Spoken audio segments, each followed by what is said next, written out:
આગામી સમયમાં આવનાર કોન્સ્ટેબલની એક્ઝામમાં સિંધુ ખીણની સભ્યતાનો એક ટોપિક છે. તો તેના આધારિત પ્રશ્ન આપણે જોઈએ. આ પાર્ટ 2 છે. જો તમે પાર્ટ 1 ન જોયું હોય તો જરૂર ને જરૂર જોજો. તો ચાલો પહેલો પ્રશ્ન આપણે જોઈએ. નીચેના વિધાનો તપાસો. ધોળાવીરા નગર મુખ્યત્વે બે ભાગમાં વહેંચાયેલું હતું. બીજો મુદ્દો છે, ધોળાવીરામાં વરસાદી પાણીના સંગ્રહ માટે અદ્ભુત વ્યવસ્થા હતી. ત્રીજો મુદ્દો છે, અહીંથી સાઇન બોર્ડ મળી આવ્યું છે. ઉપરના પૈકી કયા વિધાનો સત્ય છે? તો જવાબ છે માત્ર 1 અને 2. બીજો છે માત્ર 2 અને 3. ત્રીજો વિકલ્પ છે 1 અને 3. ડી છે આપેલા તમામ. તો વિદ્યાર્થી મિત્રો, તમે તમારો જવાબ નક્કી કરીને કોમેન્ટ બોક્સમાં જરૂર ને જરૂર લખજો. જવાબ આપણે જોઈએ તો માત્ર 2 અને 3 જે છે તે જવાબ સાચો છે. બીજો પ્રશ્ન છે, સિંધુ ખીણની સભ્યતાના કયા સ્થળેથી સ્ત્રીના ગર્ભમાંથી છોડ નીકળતો હોય તેવી મૂર્તિ મળી આવી છે, જેને ધરતી માતાનું પ્રતીક માનવામાં આવે છે? એ છે મોહનજોદડો, બી છે હડપ્પા, સી છે કાલીબંગન અને ડી છે બનાવલી. તો જવાબ છે હડપ્પાની અંદર એવી મૂર્તિ મળી આવી હતી કે સ્ત્રીના ગર્ભમાંથી ધરતી માતા નું પ્રતીક હોય અને એમાંથી છોડ નીકળતો હોય એવું આપણને જોવા મળ્યું હતું. ત્રીજું છે, સિંધુ સભ્યતાના ધર્મ અંગે નીચેનામાંથી કયું વિધાન અસત્ય છે? એ, તેઓ માતૃશક્તિની પૂજા કરતા હતા. બી છે, તેઓ લિંગ અને યોનિની પૂજા કરતા હતા. સી છે, સભ્યતાના અવશેષોમાં વિશાળ મંદિરના પુરાવા મળ્યા છે. અને ડી છે, તેઓ પશુ અને વૃક્ષની પૂજા કરતા હતા. તો જવાબ છે, સભ્યતાના અવશેષોમાં વિશાળ મંદિરોના પુરાવા મળ્યા છે. એ વિધાન આમાં અસત્ય છે. ચોથું છે, પકવેલી માટીના હળનો નમૂનો કયા સ્થળથી મળી આવ્યો છે? એ છે રાખીગઢી, બી છે ધોળાવીરા, સી છે બનાવાલી અને ડી છે રંગપુર. તો જો આપણે જોઈએ તો બનવાલી અથવા બનાવાલી એમાંથી આપણને પકવેલી માટીના હળના નમૂના મળ્યા છે. પાંચમું છે, નગરોની ભૌગોલિક સ્થિતિ અને જે તે સ્થળ પર કઈ નદીના કિનારે આવેલું છે તે ખાસ યાદ રાખવું. જેમ કે લોથલ ભોગાવ નદીના કિનારે છે, હડપ્પા રાવી નદીના કિનારે છે, મોહનજોદડો સિંધુ નદીના કિનારે છે અને રંગપુર ભાદર નદીના કિનારે છે. આવા પ્રશ્નો ઘણીવાર કોન્સ્ટેબલની એક્ઝામમાં પૂછે છે, એટલે આ એક નમૂનો મૂક્યો છે કે આવું આપણે યાદ રાખવું પડે. પછીનો પાંચમો પ્રશ્ન આપણે જોઈએ, લોથલ વિશે નીચેનામાં વિધાનો ધ્યાને લો. તો કે પહેલું વિધાન છે, લોથલ અમદાવાદ જિલ્લાના ધોળકા તાલુકામાં સાબરમતી અને ભોગાવ નદીની વચ્ચે આવેલું છે. બીજું છે, અહીંથી શતરંજ જેવી રમતો અને હોડીના નમૂના મળી આવ્યા છે. ત્રીજું છે, લોથલમાં મકાનોના દરવાજા મુખ્ય રસ્તા પર ખુલવાને બદલે પાછળની ગલીમાં ખુલતા હતા. ઉપરના પૈકી કયા વિધાનો સાચા છે? એ માત્ર 1 અને 2, બી છે માત્ર 2 અને 3, સી છે માત્ર 1 અને 3, ડી છે આપેલા તમામ. તો જવાબ આપણે જોઈએ તો માત્ર 1 અને 2 વિધાનો છે તે જ સાચા છે. છઠ્ઠું છે, ધોળાવીરાના નગર આયોજન બાબતે કયું વિધાન ખોટું છે? તો કે પહેલું વિધાન જોઈએ તો ધોળાવીરામાં પાણીના સંગ્રહ માટે પથ્થરો કાપીને બનાવેલા 16 જેટલા જળાશયો મળી આવ્યા છે. બીજું છે, આ નગર કર્કવૃત પર આવેલું છે. ત્રીજું છે, ધોળાવીરાની શોધ 1954માં એસ.આર. રાવ દ્વારા કરવામાં આવી હતી.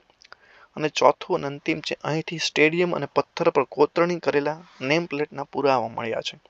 તો જવાબ આપણે જોઈએ તો જવાબ છે સી ખોટું છે. ધોળાવીરાની શોધ 1954માં એસ.આર. રાવ દ્વારા કરવામાં આવી હતી તે વિધાન ખોટું છે. સાતમું છે, ગુજરાતમાં સિંધુ ખીણની સભ્યતાનું સૌપ્રથમ શોધાયેલું સ્થળ કયું હતું? પેલું છે લોથલ, બીજું છે રંગપુર, બીજું છે રોજડી અને ડી છે ધોળાવીરા. તો જવાબ આપણે જોઈએ તો રંગપુર જે છે તે સ્થળ સૌપ્રથમ શોધાયેલું હતું. આઠમું છે, સિંધુ સભ્યતાના કયા સ્થળેથી પથ્થરના બનેલા જળાશયો અને અદ્યતન જળ વ્યવસ્થાપન પ્રણાલી જોવા પુરાવા મળ્યા છે? એ છે ધોળાવીરા, બી છે સુરકોટડા, સી છે કાલીબંગાન, ડી છે લોથલ. તો જવાબ આપણે જોઈએ તો ધોળાવીરાની અંદર આપણને આ વ્યવસ્થાપનો જોવા મળ્યા હતા, જળના વ્યવસ્થાપન. 9મું છે સિંધુ સભ્યતાની લિપિ વિશે નીચેનામાંથી કયું વિધાન સાચું છે ભાઈ? પેલું છે ચિત્રલિપિ હતી અને હજુ સુધી ઉકેલાઈ નથી. બી છે જે સંસ્કૃત ભાષામાં લખાયેલ હતી. સી છે તે બ્રાહ્મી લિપિના પ્રારંભિક સ્વરૂપ હતો. ડી છે તે ડાબેથી જમણે લખવામાં આવી હતી.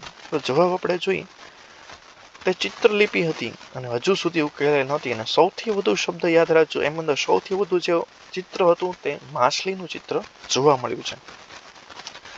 10મું છે સિંધુ ખીણના કયા સ્થળથી ઘોડાના અસ્થિના પુરાવા મળ્યા છે જે સામાન્ય આ સભ્યતામાં દુર્લભ ગણાય છે?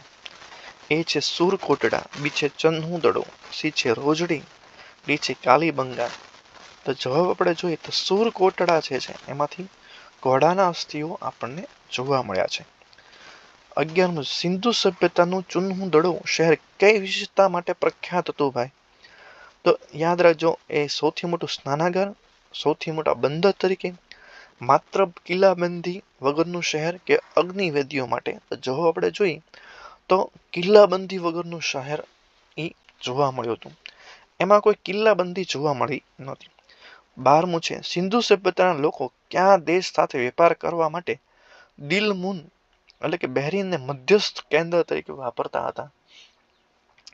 એ છે રોમ, બી છે ઇજિપ્ત, સી છે ચીન, ડી છે મેસોપોટેમિયા. તો જવાબ આપણે જોઈએ તો મેસોપોટેમિયા છે એને દિલમુન એટલે કે મધ્યસ્થ કેન્દ્ર તરીકે વાપરતા હતા. 13મું છે ધોળાવીરામાં જોવા મળેલું સાઇનબોર્ડમાં કુલ કેટલા અક્ષરો અથવા ચિહ્નો હતા? એ છે 15, બી છે 10, સી છે 5 અને ડી છે 26. તો જવાબ છે 10 અંદર અક્ષરો જોવા મળ્યા હતા. 14મું છે સિંધુ સભ્યતાનો મહોરો બનાવવા માટે મુખ્યત્વે કયા પથ્થરનો ઉપયોગ થતો હતો? એ છે આરસ પહાણ, બી છે ગ્રેનાઇટ, સી છે લોખંડ અને ડી છે સ્ટેરાટાઇટ એટલે સેલખડી. તો જવાબ છે ડી સ્ટેરાટાઇટ એટલે કે સેલખડી જે છે એ પથ્થરનો એમાં ઉપયોગ થતો હતો. 15 છે હડપ્પીય સંસ્કૃતિમાં વજનિયા માટે કયા આંકડાના ગુણાંકન પદ્ધતિનો ઉપયોગ થતો હતો? એ છે 5ના ગુણાંકનમાં, બી છે 16ના ગુણાંકમાં, સી છે 12ના ગુણાંકમાં, ડી છે 10ના ગુણાંકમાં. તો જવાબ આપણે જોઈએ તો 16ના ગુણાંકમાં ઉપયોગ થતો હતો. હવેનો પ્રશ્ન છે સિંધુ સભ્યતામાં કપાસના ઉત્પાદનના પુરાવા મળ્યા છે જેને ગ્રીક લોકો કયા નામે ઓળખતા હતા? એ સિડન, બી કોપર, સી મેલુવા અને ડી ટેરાકોટા. તો જવાબ આપણો જોઈએ, જવાબ છે સિડન તરીકે ગ્રીક લોકો તેને ઓળખતા હતા. પછીનું છે સિંધુ સભ્યતાના દફન વિધિ અને જોડકા કબર કયા સ્થળે મળી આવ્યા છે? એ છે બનાવલી, બી છે મોહેંજો-દડો, સી છે હડપ્પા અને ડી છે લોથલ. તો જવાબ આપણે જોઈએ તો લોથલમાંથી જોડકા કબરો અને દફન વિધિના પુરાવા આપણને મળ્યા છે. પછીનું છે સિંધુ સભ્યતાની મહોરો પર સૌથી વધુ કયા પ્રાણીનો અંકન જોવા મળે છે? એ છે ગાય, બી છે હાથી, સી છે એક શૃંગી પશુ અને ડી છે સિંહ. તો જવાબ આપણે જોઈએ એક શૃંગી પશુ જેને આપણે યુનિકોર્ન કહીએ છીએ તેના આપણને પુરાવાઓ મળ્યા છે. 20મું છે સિંધુ ખીણની સભ્યતામાં ગ્રીડ સિસ્ટમનો અર્થ શું થાય છે? તો કે કિલ્લાની દિવાલોનું બાંધકામ, ખેતી કરવાની પદ્ધતિ, પાણીના નિકાલની પદ્ધતિ, નગર આયોજનમાં રસ્તાઓ એકબીજાને કાટખૂણે છેદતા હતા. તો જો આપણે જોઈએ તો ગ્રીડ સિસ્ટમ એટલે નગર આયોજનોમાં રસ્તાઓ એકબીજાને કાટખૂણે છેદતા હતા. તે જવાબ સાચો છે. પછીનું છે કયા પુરાતત્વીય સ્થળેથી બંગડીઓ બનાવવાનું કારખાનું અને તાંબાના ઓજારો મળી આવ્યા છે? એ છે કોટ દીજી, બી છે મોહેંજો-દડો, સી છે ચન્હુદડો અને રોપડ. તો જવાબ આપણે જોઈએ, જવાબ છે ચન્હુદડોમાંથી તાંબાના ઓજારો મળી આવ્યા છે. 22મું છે મેસોપોટેમિયાના લખાણોમાં વપરાતા શબ્દો મેલુઓ કયા પ્રદેશ માટે પ્રયોજાયેલો છે ભાઈ? એ છે અફઘાનિસ્તાન, બી છે સિંધુ ખીણનો પ્રદેશ, સી છે ઇજિપ્ત અને ડી છે બહેરીન. તો જવાબ આપણે જોઈએ તો સિંધુ ખીણનો પ્રદેશ તરીકે મેલુહા શબ્દનો ઉપયોગ થયો છે. 23મું છે સિંધુ સભ્યતામાં અનાજના કોઠાર સૌથી વધુ કયા સ્થળેથી મળી આવ્યા છે? પહેલું છે લોથલમાં 20 કોઠાર, હડપ્પામાં 12 કોઠાર, બનાવાલીમાં 5 કોઠાર અને મોહેંજો-દડોમાં 1 વિશાળ કોઠાર. તો જોઈએ હડપ્પામાં 12 કોઠાર આપણને સૌથી વધુ આવા કોઠારો મળ્યા જે સૌથી મોટા છે. પછીનું છે હડપ્પીય સભ્યતાના લોકો દ્વારા ખેતી પદ્ધતિનો ઉપયોગ થયો હતો. કઈ ખેતી પદ્ધતિનો ઉપયોગ થયો હતો? તો કે ઝૂમ ખેતી, માત્ર ચોમાસુ ખેતી, રાસાયણિક ખેતી અને બે પાક લેવાની પદ્ધતિ એટલે મિક્સ ક્રોપિંગ ઉપયોગ થયો. તો જો આપણે જોઈએ તો કે બે પાક લેવાની પદ્ધતિ, સમાંતર બે પાક વાવતા અને ખેતી કરતા એનો ઉપયોગ એ લોકોએ કર્યો હતો. 25મું છે હડપ્પીય સંસ્કૃતિના પતન માટે ભીષણ પૂરને જવાબદાર માનનારા મુખ્ય ઇતિહાસકારો કોણ હતા?